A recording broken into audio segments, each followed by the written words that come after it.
The Bigger Picture, My Life in Rugby, written and read by Dan Biggar.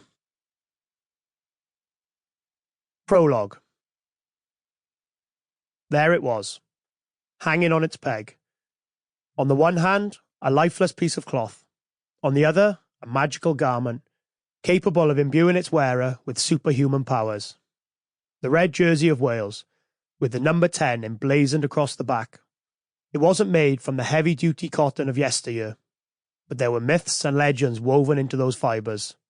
As much as it was a piece of cloth, it was also a repository of dreams. Red, the colour of the Welsh dragon, of blood and danger too. I'd bled into that shirt. I'd broken bones wearing it. I'd clutched its badge with pride and ripped it off in despair. In its own way, it contained a roadmap of my journey to this point. The joy, the graft, the despair, and everything in between. 111 times I'd pulled that jersey on. This, potentially, could be the last. Fly half, outside half, stand off, first 5/8, pivot. Call it what you want. In Wales, it's the jersey that matters most. Rugby is a team game, but as a 10, you're a solo artist, the frontman, whether you like it or not. No shirt suffers the cold, harsh light of scrutiny more, and when you wear it, you're standing on the shoulders of giants. Barry John, the king they called him, ghosting and gliding past defenders like they weren't there. Phil Bennett, Benny the hot stepper, jinking and weaving, making time stand still. Jonathan Davis, Jiffy, the impish genius, turning on the afterburners, leaving scorch marks in his wake. Wales had always been a land of poets and dreamers, and so many of my predecessors hypnotised the masses with their mesmerising artistry. Me, I'd never fit the mould. Throughout my career, I'd constantly had to confront the critics, to silence the cynics. I was too slow. I stood too deep. I was petulant, aggressive, and one-dimensional. I kicked too much and ran too little. I was, in short, not your typical Welsh fly-half. Where Barry would paint you a picture, I'd draw you a diagram. Pragmatism over romanticism. That was me. For many years, I thought that I'd never emerge from the long shadows cast by Barry, Benny, and Jiffy. Yet here I was, holding this jersey for the 112th time, more than any other number 10 in Welsh history. I looked it over, rubbing its shiny surface between thumb and forefinger. This one had all the usual signifiers. The 3 feathers, with my cap number 1063 beneath them.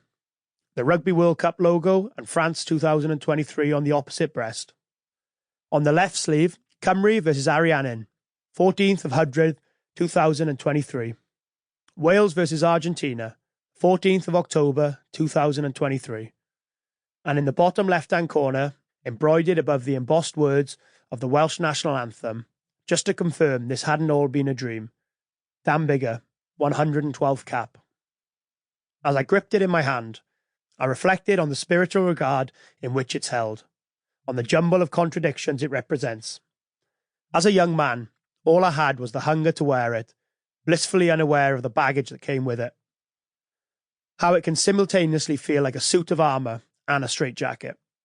How it can imbue you with Herculean strength or weigh you down with crippling anxiety. But any misery I'd endured had been outweighed by the joy it had brought. And here I was, back on the grander stage of all, the Rugby World Cup, with one last shot at glory. A quarter-final against Argentina, and beyond that, 2 more games? Tugging that iconic red jersey over my head, I knew it was nearly time to hand it over to the next generation. But I had a job to do first. I turned towards the tunnel, knowing that whatever happened today, I'd do what I'd always done. I would head out there and do everything in my power to help Wales win. Chapter 1. If that boy doesn't play for Wales, there's something wrong. Saturday, the 14th of October, 1989. My father, John, is tucking into a curry and a pint the Welsh way, half and half chips, half rice. His feet are up, and he's watching the live action from the Arms Park. Cardiff are taking on the mighty All Blacks and are ahead courtesy of a Mark Edwards try. It's a cracking game, and an upset is on the cards, so Dad is a little bit peeved when a nurse appears in the doorway. "Excuse me, Mr. Biggar, your wife is going into labour."